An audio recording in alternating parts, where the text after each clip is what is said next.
Hi, and welcome to Math Central.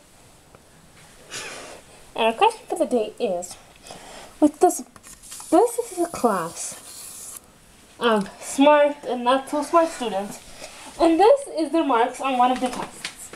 Now what we have to do is turn them into intervals of 5. Intervals of 5 are like 1 to 5, when you count it goes from 5 to 5. Now most people get confused, being the smart people they are. Just to clear your minds.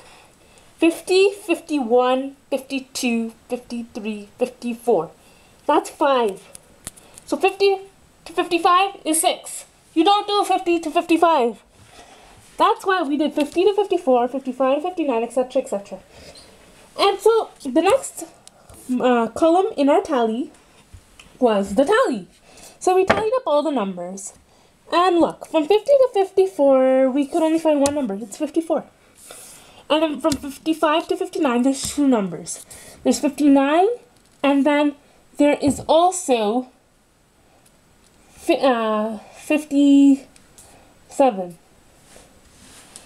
Okay, so the frequency of those two are 1 and 2, because out of all of the tally, there's 1. Out of all of this, there's 1 from 50 to 54 and 1 to 55 to 59. So, what we have to do is take the whole chart, like from 50 to 54, and turn it all into a graph. So that's exactly what I did in my beautiful graph right here by Sierra. That said my last name, I'm not allowed to show it. Okay.